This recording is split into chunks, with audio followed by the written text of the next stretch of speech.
তরুণ ছাত্রদের মধ্যে কারো কারোর সাথে আপনার সম্পর্ক আছে বলে জানি, তখন কি আপনি তাদেরকে প্রভাবিত করার চেষ্টা করেছেন বা কথা বলেছেন কিনা? আপনি বইও লিখেছেন, বাট সরাসরি সংযোগও তো আপনার সাথে আছে, সেই জায়গা থেকে আপনি প্রভাবিত করার চেষ্টা করেছেন? চেষ্টা করেছি, আমি সবসময় লিখছি, আপনার সারাক্ষণে প্রভাবিত করার চেষ্টা করছি। প্রথম থেকে বলছি যে সংবিধানে যখন আপনার শেখ হাসিনার ফ্যাসিস্ট সংবিধানের অধীনে যখন আপনি শপথ নিচ্ছেন, ইতিমধ্যেই কিন্তু একটা সাংবিধানিক প্রতিক্রিয়া হয়ে গেছে। ফলে আমরা যে প্রত্যাশাটা গণ অভ্যুত্থান থেকে আশা করছিলাম, এটা কিন্তু এখান থেকে আমাদের পাওয়ার কোনো সম্ভাবনা তখনই 8 তারিখে কিন্তু এটা শেষ হয়ে গেছে। ফলে এগুলো কিন্তু হিস্টোরিক্যাল রেকর্ড, এটা আমি বলেছি সবসময়। ফলে আমাদের এখন কিন্তু এটা নিয়ে হাউতাস করার কিছু নাই। আমাদের এখন দেখতে হবে যে এই গণ অভ্যুত্থান থেকে যে সম্ভাবনাটুকু ছিল, এটা প্রতি বিপ্লবের ফলে এটা কিন্তু নস্যাৎ হয়ে গেছে। এখন আমরা কতটুকু জনগণের অভিপ্রায় রক্ষা করতে পারবো তারই লড়াই চলছে। তো একবার যদি বুঝতে চাই যে নস্যাৎ হলো যে কি করে, আসলে কি কারণে নস্যাৎ হলো, যখন এটা সাংবিধানিক প্রতি বিপ্লব আপনি যেটা বলছেন, সংবিধান ওথ নিয়েই তো তারা এই পরিষদটা গঠন করলো, উপদেষ্টা পরিষদ, এবং সেখানে আপনি বলছেন যে আপনার সাথে যাদের সংযোগ ছিল আপনি তাদেরকে পরামর্শ দিয়েছেন, কিন্তু ঠিক আটকানো গেল না কেন? এই ঘটনাটা ঘটেই কেন? এটা শুনুন, প্রথমত হতো রাজনৈতিক ঘটনাটা সমাজের বুদ্ধিবৃত্তিক বিকাশের সঙ্গে জড়িত। আমরা অনেক সময় মনে করি যে রাজনীতিটা একটা শুধুমাত্র রাজনৈতিক দলের, এটা পুরোটা সত্যি নয়।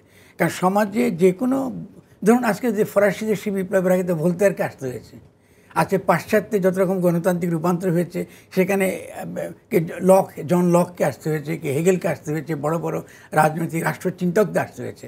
আমাদের সমাজে এখনও পর্যন্ত রাজনৈতিক তৎপরতার সঙ্গে বুদ্ধিবৃত্তিক তৎপরতার সম্পর্কটা কিন্তু অস্পষ্ট। এটা আমরা পারিনি, কারণ আমাদের সেই বুদ্ধিবৃত্তিক লড়াইটা আমরা করিনি কখনো। খুব কম দেখবেন যে রাজনৈতিক দলগুলো আগে তো বুদ্ধিবৃত্তিক ব্যাপারটাকে তারা কোনো পাত্তা দিত না। আজকে বিএনপির কথা ধরুন, ওখান থেকে কোনো বুদ্ধিবৃত্তিক জগতের সঙ্গে তাদের কোনো সম্পর্ক নেই। আওয়ামী লীগের মধ্যে কিছুটা ছিল, যে যার কারণে আওয়ামী লীগের একটা দীর্ঘ বাঙালি জাতীয়তাবাদী একটা বয়ান তাদের আছে, সাংস্কৃতিক বয়ান তাদের আছে, তাদের ঐতিহাসিক বয়ান আছে, যে কারণে দীর্ঘকাল তারা কিন্তু এই দেশকে কিন্তু তারা শাসন করতে পেরেছে এবং এটা একটা ফ্যাসিস্ট রূপ পরিগ্রহণ করেছে।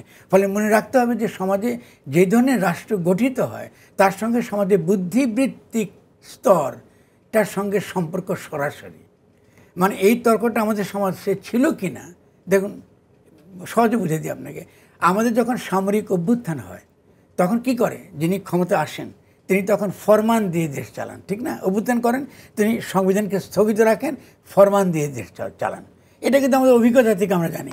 কিন্তু এই যে ফরমান দিয়ে যে দেশ চালানো যায় অভ্যুত্থানের পরে, এই কনসেপ্ট গণ অভ্যুত্থানের পরে কিন্তু একবারও কেউ কিন্তু এই প্রশ্নটা তুলে নেয় যে জনগণ যখন অভ্যুত্থান করে তাহলে জনগণের পক্ষে ফরমান দিয়ে কিন্তু দেশ চালানো যায়।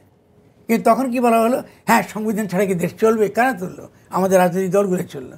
ও একটা সমাজের বড় একটা অংশ যারা এটা সম্পর্কে অস্পষ্ট, তারা বলে আরে আমরা সাংবিধানিক শূন্যতা ছাড়া কি দেশ চলতে পারে কিনা, হচ্ছে ননসেন্স। তখন আমি বারবার বলেছি, তারে ইংল্যান্ডে কোনো লিখিত সংবিধানই নেই, ওরা কী করে চলে? ইসরায়েলি কোনো সংবিধানই নেই, ওরা কী করে চলে? তাহলে আপনি এই যে কনসেপ্টগুলো, এই বুদ্ধিবৃত্তিক ধ্যান ধারণাগুলো আমাদের সমাজে এত অস্পষ্ট যে তরুণ ছাত্রদের পক্ষে তো সব কিছু সঠিকভাবে পরিচালনা করা কঠিন। তারা তো রাস্তায় রয়েছে, লড়ছে, এবং তাদের মধ্যে তো বিভিন্ন সমাজে বিভিন্ন শ্রেণীর চিন্তাটা প্রভাব পড়ছে। একটা গ্রুপ তো না, আপনি একটা গ্রুপকে বোঝাচ্ছেন তো আরেকটা গ্রুপ বিগড়ে যাচ্ছে। ওদেরকে ম্যানেজ করতে গিয়ে তারা তো নিজেদেরকে একসঙ্গে ধরে রাখতে হচ্ছে। সেইটাই আমি বলবো যে ছাত্রদের চেষ্টাটা অব্যাহত ছিল, ছাত্রদের চেষ্টার কোনো ত্রুটি ছিল না। তারা ব্যর্থ হয়েছে। প্রথম কারণটা হলো আমাদের সমাজে 1 নাম্বার রাজনৈতিক চিন্তা চেতনার বিকাশটা এখন অত্যন্ত পশ্চাৎপদ। ফলে আমরা আইন কাকে বলে, সংবিধান কাকে বলে, আমরা এখন কিন্তু সংবিধান বলি, গঠনতন্ত্র বলি না। আমরা এখন কলোনিয়াল জগতে বাস করি, আমরা এর পার্থক্য বুঝি না। আমরা রাষ্ট্র এবং সরকারের পার্থক্য বুঝি না, রাষ্ট্র কাকে বলে। কারণ গণ অভ্যুত্থানের যে মূল লক্ষ্য সরকার গঠন করা না, মূল লক্ষ্য কিন্তু রাষ্ট্র গঠন করা। ফলে রাষ্ট্র গঠনের খবর নাই। আপনি দেখবেন যে ইতিমধ্যে বিএনপি বলতেছে এই নির্বাচন দিচ্ছে না কেন, তারা পারে নির্বাচন দাও। নির্বাচন প্রসঙ্গে আসবো, কিন্তু এর আগে আপনি যে কথাটা বললেন যে ছাত্ররা চেষ্টা করেছে, কিন্তু আসলে সংবিধান শপথ নিয়ে যে উপদেষ্টা পরিষদ গঠিত হয়েছে সেখানে রাজনৈতিক দলগুলোর ভূমিকার কথা আপনি বললেন। এই বিষয়টা নিয়ে যখন কথা হয় তখন কিন্তু আমরা এরকমটাও শুনি, অনেকে বলেন যে আপনি এই দাবিটা করছেন, আপনার যে কথাটা বক্তব্যটা আপনি রাখছেন সেটা ঠিক আছে, কিন্তু কিছু মনে নেবেন না, আমি আসলে আপনার মন্তব্যটা জানতেই চাই এই বিষয়ে।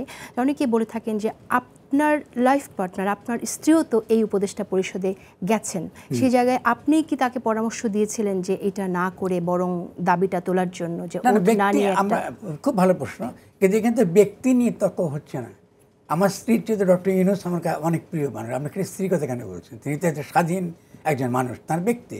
এবং আমার প্রচুর বন্ধু এই সরকারে আছেন, ঠিক আছে, অনেকে আছেন। সে আমাদেরকে বলুন যে আমাদের আদিলুর রহমান খান আছেন, অনেকে আছেন, পরিচিত আছেন। ইস্যুটা তো ব্যক্তি নিয়ে না, ইস্যুটা হচ্ছে আমাদের সমাজের যে ধারণাটা, কনসেপ্ট, পলিটিক্যাল কনসেপ্টটা কী, সেখানে তো উনি আছেন কি না আছেন ইররেলিভেন্ট তর্ক।